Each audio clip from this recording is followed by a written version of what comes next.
Duke Emmanuel. Everyone carefully asked to good morning and welcome to Good Morning Culture of Tuesday, and every Tuesday we do culture enters and take you back to our culture and our beautiful heritage and all of that. Okay, like I usually say, Tuesdays are more like the most fulfilling days in the week because when it gets to Monday, people are still trying to see how they can align and get the shackles off them because they feel like they've been having a whole lot of fun over the weekend, but on Tuesday, you're prepared and you're getting ready for the activities of the week. And Tuesday, we focus on culture and tourism, like she said. So in the air, everyone's talking about the Christmas season, because it's that time, and in Calabar it's very, very different. Christmas is different right here because a whole lot of things, events happening every single day. You walk around the streets and then you see lights. I was talking to a friend of mine who stays in Lagos, and he asked me to take pictures of the town. He was doing a report on how people are beautifying their states during the Christmas season. And because of time, I couldn't go around the state. I couldn't go around the capital, like the metropolis. I just at some specific locations. So you had to take some pictures. The roundabout at Maurice Lesser, that's the Maurice Lesser roundabout. It's so beautiful. I mean, I don't even understand. The lights, beautiful. the lights there. I sent the picture to him, and he's like, what's this? Are you sure you're in Nigeria? Well, yeah, we're in Nigeria. This is Calabar. This is how it happens in Calabar. So a whole lot of difference when it comes to Christmas right here in town. And we know how to party. That is why the popular slogan goes, look about this one and could be a folk. I keep saying that till the end of the month. So today we're going to bring you a segment on the significance of Christmas colors, and that was done by Osla Agbo. So what are the Christmas colors? There's green in there. We have the green, we have the... Then there's white. Yeah, and the white, and a little bit of yellow. Yellow, really? Yeah. Santa always goes around with red and white. Yeah, so I think those are the major colors. Because Santa is Christmas. Okay, Santa is Christmas, so Christmas is red and white. Then what happens what happens to... the green color? Because we're Nigerians, and the green is on our flag, I would say, we could just put it in there. But the red and white, bright colors. But in case you don't know, we find out on this particular segment that was done by us, what are the Christmas colors and what is the significance of these colors? What do they stand for? During the Valentine season, people wear red too. Yeah. I think it's just about love. So the red and white is just when we talk about love, it's just red and white. Okay. There's no color attached to it, and there's no color taken out of it. It's just red and white. But some people say during the vow period the colors change. Some say it's a pink Valentine, some say it's a red Valentine, some say it's a blue Valentine. So it depends on what you want or what kind of color you want. But the true bottom line is red is love. I think the white comes from the weather change, because in the Western world it's snowy during this period, and they're like, I'm dreaming of a white Christmas because you know that it's going to be snowy everywhere. So look out for that report. Trust me, you don't want to miss out on that one. The significance of Christmas colors. Alright, moving away from the significance of Christmas colors, we're going to be bringing to you the significance of Christmas gifts. Significance of Christmas gifts. I've not started receiving gifts. I don't know. Where are my friends? What's happening? So, but gifts are meant to be shared from 1st of December till to the end of December. But people just say, okay, it's just 25th, now let's just share the gifts. Gifts is shared every day. I need to start receiving my gifts. So where's mine? I need to start receiving. When I start receiving, I'll consider you. Yeah, give us never lack. No, yes, now I'll receive first, and I'll consider you. You guys should just start sending them in. And recently a whole lot of people have been giving stuff, giving back to the society, giving back to the community, and giving back to family and all. And most recently, I think some musicians have been right there giving to the less privileged, giving to those that don't have. There's this sense of fulfillment that comes with giving. So when you're giving out, you actually know that you're doing something well, and you just feel better, you know. So giving is a season of giving, so I think you should consider giving, because that segment will bring you the significance of Christmas gifts. And talking about giving, the National Shoe Products Association of Nigeria, NASPAN Shoe Butter, they're coming through with an empowerment scheme, and I mean, it's apt that it's coming through during this particular Christmas season. And you know, and show, apart from the fact that we focus on tourism on Tuesday, we also act like your business directory. So we tell you what you have to do and how you have to do these things in order to just. But there's no difference better your life on Tuesday. It's just that Tuesday you get. I don't want to start that argument with you. So we have a live chat with the members of the National Shoe Products Association of Nigeria, and they'll be talking to us about what they have off their sleeves and how everybody can just get involved and be part of it. Okay, moving away from there, we'll be having a segment on Good Morning Cross River Sports, and then of course a report on celebrating Cross River State daughters, and this is done by Mbajiogu Cynthia. The way you pronounced it, you got it. No, I was once an evil girl, but in my former life. Okay. But thank God I'm a Christovarian.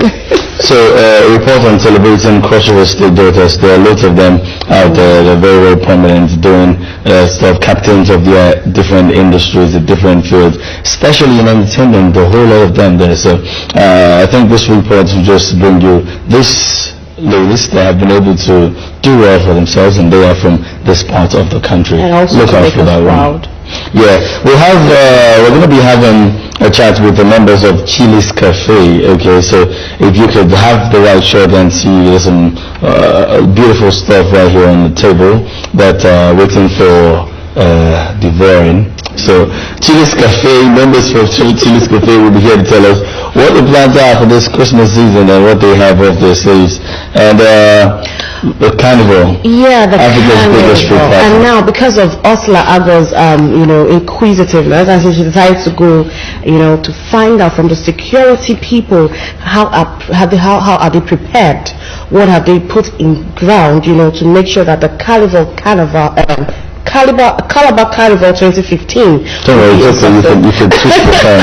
You could twist the term as far as you're talking about the carnival. Yeah, the carnival. We could do it just the celebration time. So let's just last week we had a chat with the Honorable Commissioner for Information and Orientation, and she was saying that the mammoth crowd that we're expecting this year's carnival has never been seen before.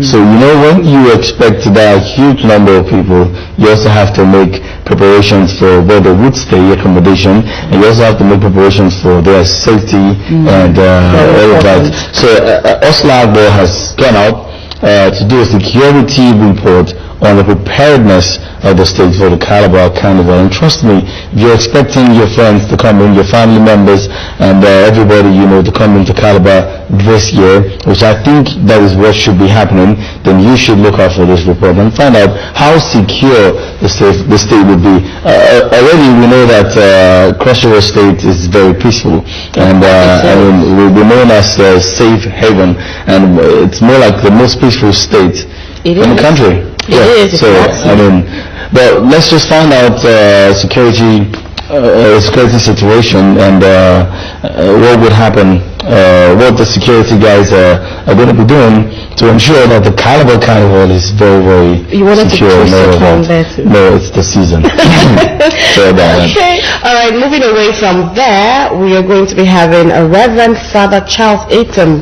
here with us this morning, and he's going to be talking about the significance of Christmas. A whole lot of significance is I'm sure this Christmas is a season of love, joy and happiness, you know.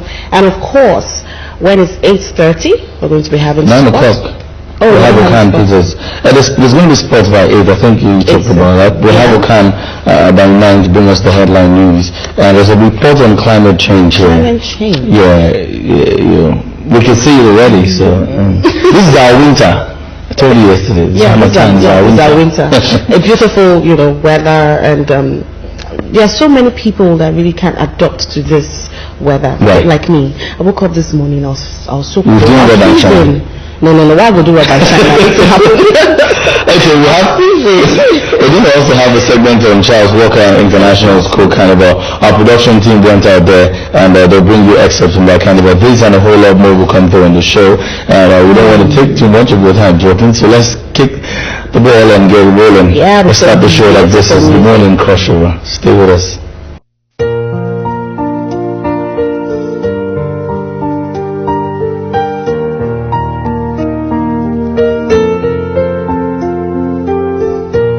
People of Nigeria, good morning and thank you for joining us this hour. My name is Osla Arbo. It's still a Good Morning Cross River Tuesday, and on Good Morning Cross River Tuesday we talk tourism and culture. We will be looking at security, and you do agree with me that the Calabar Carnival is on the way. Calabar, like the saying goes, means come and live and be at rest.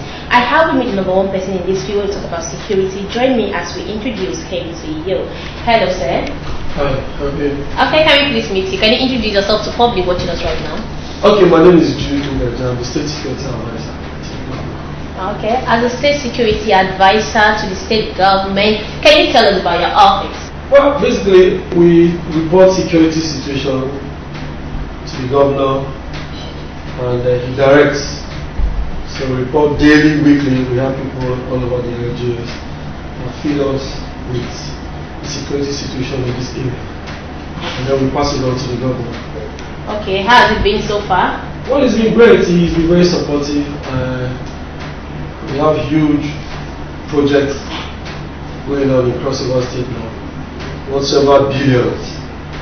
And so the success of this project is to keep the security of the place, to secure the people. Because the projects will attract a lot of investors, a lot of people into the state.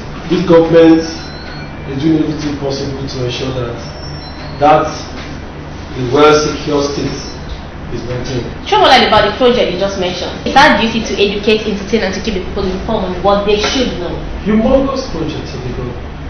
The 260 superhighway that is running all the way from Akwa down to the Northern Senatorial District up to Railway Street. We have the deep sea port and several other projects have begun. Okay, sir. This project is not it's not a project where anybody will joke with in terms of security. So it's worth billions. And the governor has he's a man who came prepared to become. He didn't plan to become governor.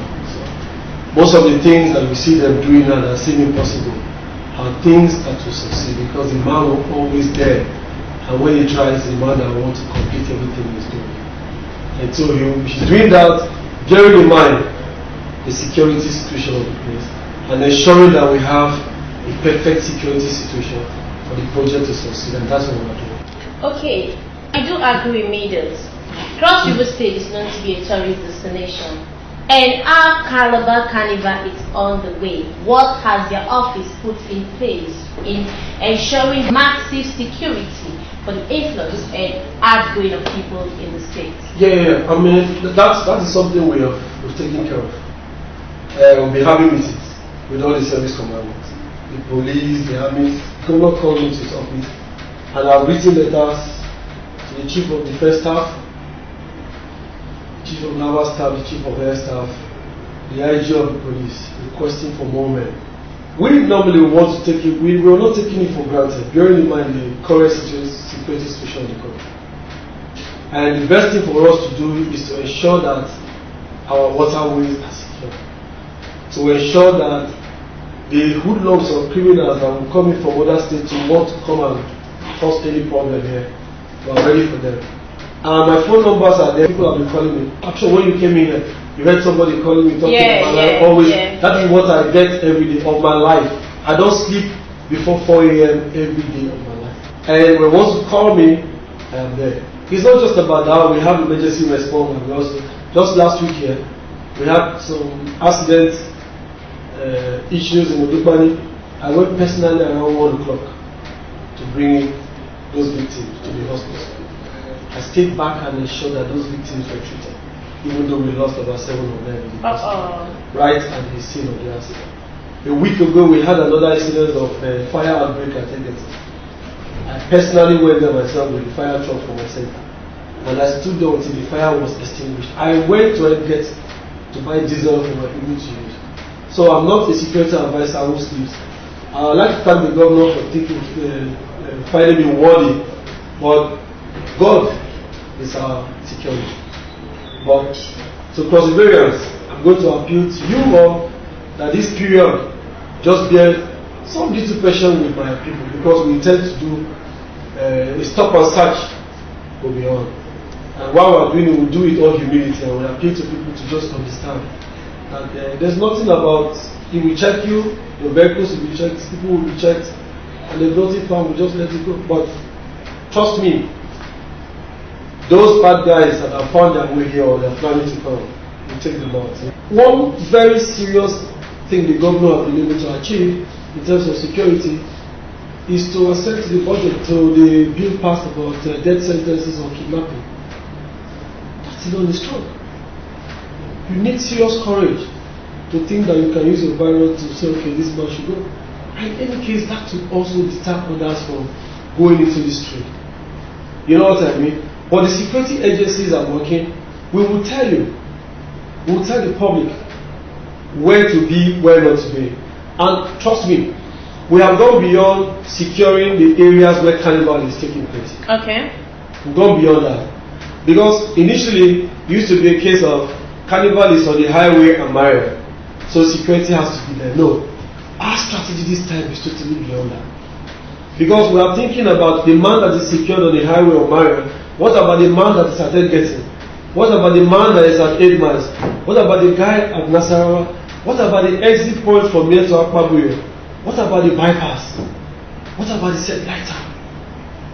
Okay. So we have gone beyond just lining people, stopping people from watching the revelers and all that. We've gone beyond that. Okay. And so we want to have zero security issue during the carnival. The governor is traveling all over the world.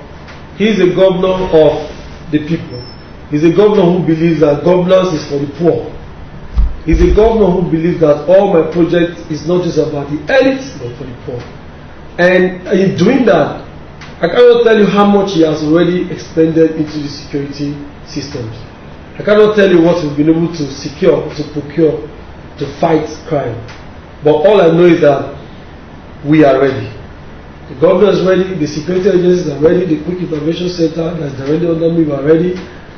Anybody coming to Cross River should not have any fear. And to the youth of Cross River State, what and to the youth of Cross River State, stay off for crime, stay off from drug, because when we come there, we'll catch you. You're still on CRBC TV. I'll be speaking with Mr. Jude Ngaji. He is the State Security Advisor to the Cross River State Governor.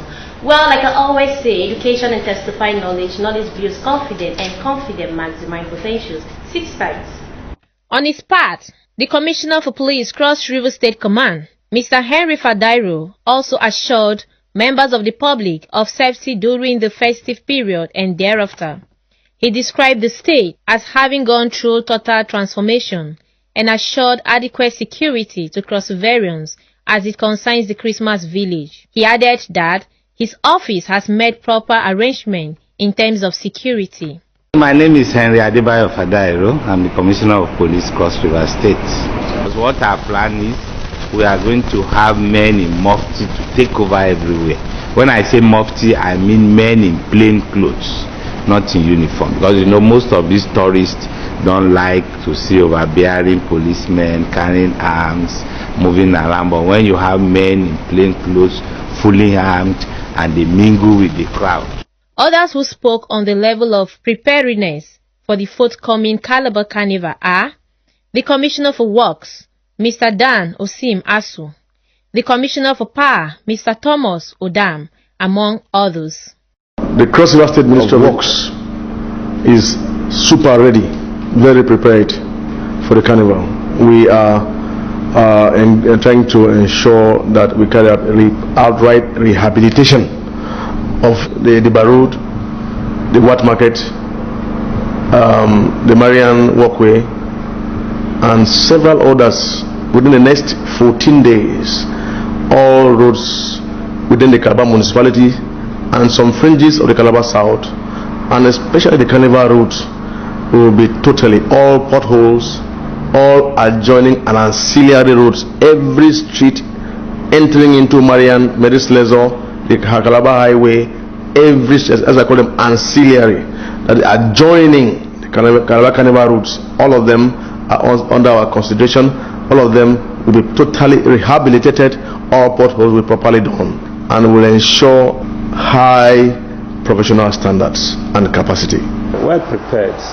As you can see, all hands are on deck, putting everything humanly possible to ensuring that our Carnival Festival is topped with its festivity as is known.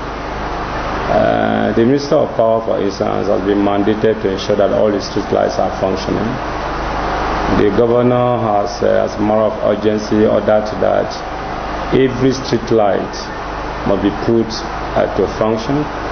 And like you know, I'm just coming back from inspection. One of the reasons why I went out to ensure that all the bad transformers are replaced before the Carnival. So as a ministry, we are all geared to ensure that the entire city is illuminated. And of course, we want to do everything humanly possible so that all the street lights, the fanciful lights, the decorations that are usually associated with Carnival are reasonably put together for the youth. So we are very, very prepared. And for us, the Governor, in his visionary perception, he believes that Cross River State has come of age and deserves to be given another part of its life. And so, as perseverance, his visionary policy is to ensuring that every component of the state is illuminated.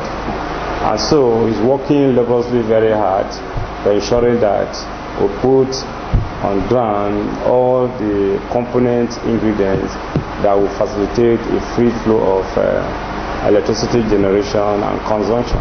We are making provisions to get a whole lot of transformers to replace the already existing bad ones, and we are also trying to get in touch with federal government and to ensure that attention is given to electricity essentially as a concern in our state. So we are working around the clock, and I believe that with the commitment of His Excellency, in no time, Cross River State shall be experiencing a new fate completely when it has to do with electricity. Well, my office is one that I would say is the office that you meet as your first point of contact as you come into the state, because we are the people that bring you into the state, whether by air, road, sea, and even by whatever means you want to come into the state, we bring you in. So we are the first point of contact. Well, we are propping up our services. As you know, it's public transportation, and we are currently ensuring that we work with our providers to ensure that we have security as the topmost corner of activities for this period. I know maybe after this you might go to see the chairman CTR, but I know recently he's had a talk with his people, and they're talking about safety in our public, in our taxis and so on. And these are things we're looking at. Our department is here to serve. So the first thing you have there is a service to the people, and ours is to ensure that for the public good, we don't allow one person create an issue for the rest of the public. There is also the need for, as stakeholders, that is local government, state government, and national government, to have a synergy and learn to work together and grow the industry together. You have situations where, like a typical example, the Cross River State, where you have what they call federal roads, and you have limitations as to what the state can do when it comes to federal roads, and you have issues of a railway, which are things you have under the exclusive list. These are things that going forward, as a state, different. I would want to see a situation where states are allowed to engage in areas like this, especially railway, shipping and things like that. You know, a lot of exclusivity given to certain things that they say, okay, these are federal and these are state. But I think these are things that can be run concurrently. But you need necessary amendments to the Constitution to allow us to work together. Engineer Aruku Thomas, I'm the Special Advisor to the Governor on Project and Program Monitoring and Evaluation. As I speak with you, arrangements have been put on ground to take care of all of those potholes. More so, it's all the streets linking the Carnival route that are not tarred or have issues. We should also identify them and forward the information to the Minister of Works. We have done that. As I speak to you, construction is ongoing in most of the roads. If you go to MCC extension, you will notice that the contractor has returned back to site and several other linking roads. You will be shocked that all the Carnival roads must have been taken care of. My name is We're still on Good Morning Cross River Tuesday on CRBC TV. Like I always say, education is testifying knowledge, knowledge is confident and confident maximizing potentials. Don't forget, Good Morning Cross River Tuesday, we talk tourism, we talk culture, we talk cross river state as well as Nigeria. This I have a very important guest. Like I said earlier, our episode we are looking at security. Join me as we meet with the #1 person in this field. Hello, sir. My name is AIG EA Olanta. I'm the AIG in charge of Zone 6 Police Command, comprising of Akwa Ibom, Eko, Cross Rivers, and River State. Tell us about your office. The zone is made up of those 4 states I've just mentioned. As the AIG of the zone, I coordinate all the police activities within the zone. I coordinate the police activities within the zone. That is the major work of the zone. The general duties of the police are what I mean by activities of the police. Okay. That's the provision of security for the states within the zone. That is protect the citizens, their property. Okay, that's what we talk about, the vision and the mission here. Yeah. And the attribute here. Okay. What's the R2015 Carnival is on the way? What has your office done to ensure that the influx of people across the state and Nigeria at large is safe? But what we have done so far is to direct the Commissioner of Police within the zone, especially in Calabar, that is Cross River, to strengthen security within the state along the major roads. Other adjoining states have been directed to do the same thing, like Akwa Ibom and River State. They have been directed to strengthen security along the major roads coming to the state. This will assure whoever is coming around of security. That's what we have done so far. Not only security along the major islands, even the creeks. Directed the Marine Police to pick up some creeks.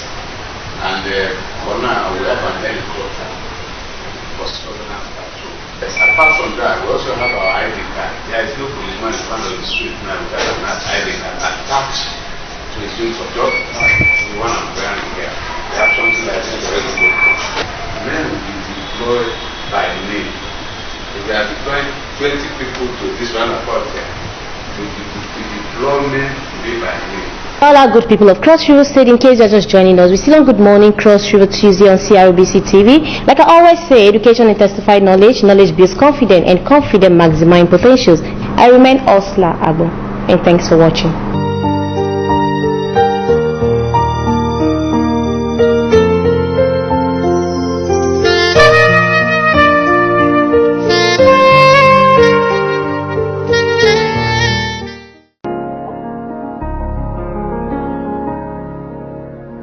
Celebrating Cross River daughters in the movie industry.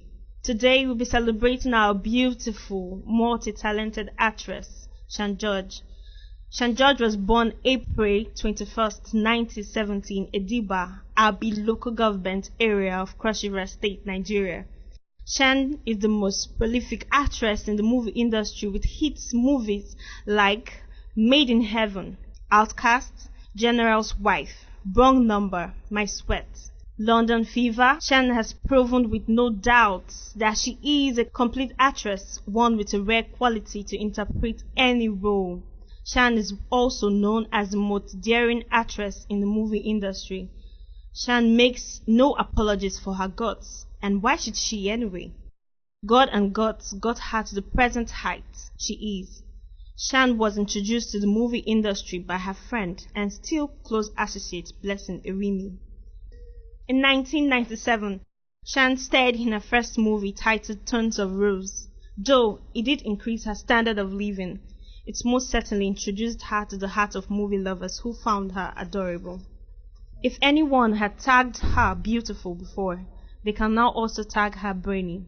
Shan has made a name for herself in the movie industry. She surprised the movie industry with the stated release of her debut album named Nkenkene. She is a graduate of the University of Lagos, where she studied mass communication and went on to produce her debut music titled For Winnie. Shan George is a lovely mother of 2 handsome sons. Shan released her debut studio album titled Dance, which got her positive reviews from the music critics. Shan George has achieved for herself not just in the movie industry, and Cross River State is very proud of her numerous achievements. Once again, Celebrating Cross River Daughters is put together to celebrate daughters from Cross River, making it big with countless efforts out there to remind them that Cross River is watching and we are proud of them, and they should keep the flag flying.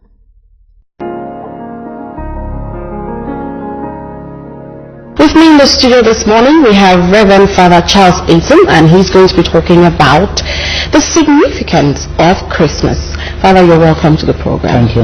And Merry Christmas in advance. Wish you the same. Okay. All right, let's start from what Christmas is all about. Well, if you want to consider what Christmas is all about, we cannot do that without beginning first to consider the historical aspect of it. Okay. For me, Christ is at the center of history, because any student of history or anybody that is interested in dates, you know that you can't do without 2 elements: BC, before Christ, and AD, Anno Domini, the year of the Lord. Okay. So Jesus is at the center, and Christmas is generally, the common sense or common knowledge is that it is a time or the date, the period that we celebrate the birth of Jesus Christ. So Jesus is a historical person. He actually walked on this planet Earth. And we also have to understand that there are a number of controversies surrounding the particular day, that is the 25th, that we celebrate the birth of Christ. As per the year, that is not an issue, but as per the date, what we know in history is that that particular day, Christianity came into a world that was full of worship, paganism, and you know that then man was captivated by so many things about nature. You see a high mountain, they don't know how it came about, they consider it as God. They see an animal that is terrorizing, they see it as a God.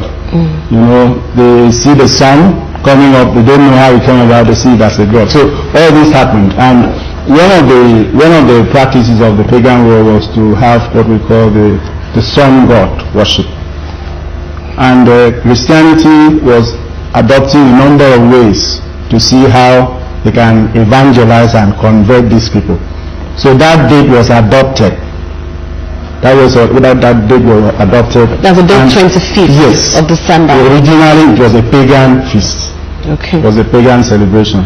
So when that date was adopted, the time, the way things are stabilized now, some people appear to have the thinking that everything was like this from the beginning. Okay. The church had to do a lot of work in order to capture and arrest to Christ those people who engage in pagan worship. So essentially, when we talk about Christmas, we are celebrating the historical Christ who one day came into this earth and started a process of bringing salvation to the world. Okay, so that's what Christmas is all about, and the historical element of Christmas. All right, let's look at it, the significance of Christmas itself. Christmas is very significant for especially Christians because the birth of Christ is, if we want to approach it from the perspective of where I come from, the Catholic Church, we have what we call the liturgical cycle. Okay. You know, and that begins in Advent. Advent is the period that we prepare, just like the children of Israel were waiting for the Messiah. Advent is like we go back history lane and then we enact the history of salvation. The period of the waiting is considered Advent. Christmas is considered as the birth, and then Easter is considered as Jesus fulfilling his mission, and then December it comes back again. So it's like in a circle. Okay. So the beginning of the history of salvation is with Advent, and soon we will celebrate the birth of Christ. The significance is that every year the church uses this time to remind every Christian of the need of rebirth.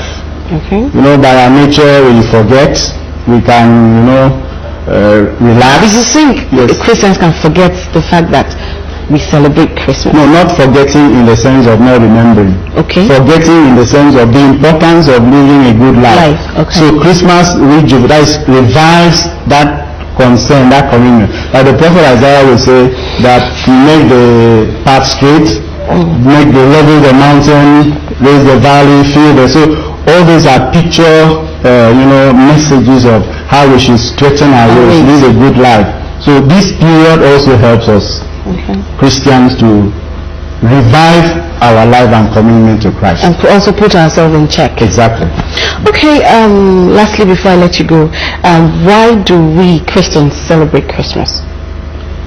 The reason why we celebrate Christmas, first, for me, is that it is a period we project, like I said earlier, we project Christ as the center of history. Okay. The birth of Christ made a difference, total difference in the world. Okay. That is why it's at the center of history. And so, as Christians, we celebrate Christmas to remember that event. We also celebrate Christmas as a time that we also take stock.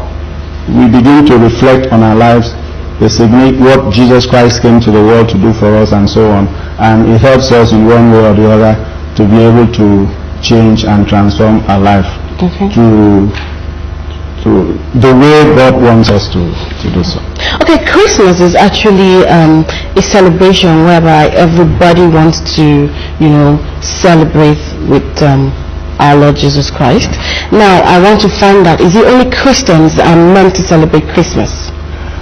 Christmas is very infectious, positively, because whether you're a Christian or not, once the season comes, you can't just avoid being part and parcel of it.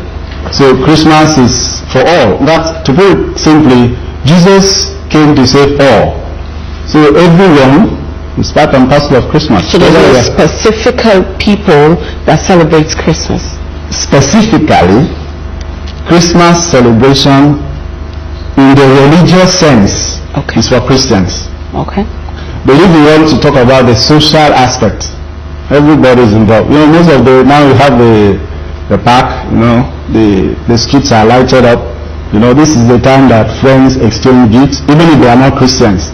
Okay, this is the time that friends visit one another. They go to places, sit together, discuss. So all this, the season has something very unique. It promotes friendship. It promotes unity. Okay, I wanted to ask that this Christmas, what are these things we need to do, to make sure that we are good Christians? Yes, I will generally encourage forgiveness during this season, because hatred or unforgiving spirit for me is a burden. It's a burden that we carry around. And Jesus Christ, the blood of Jesus Christ came to set us free. So if Jesus Christ came to set us free, if we have a forgiving spirit, or begin to imbibe it during this season, and it becomes parcel and parcel of our life, we will feel different inside and will be fulfilled.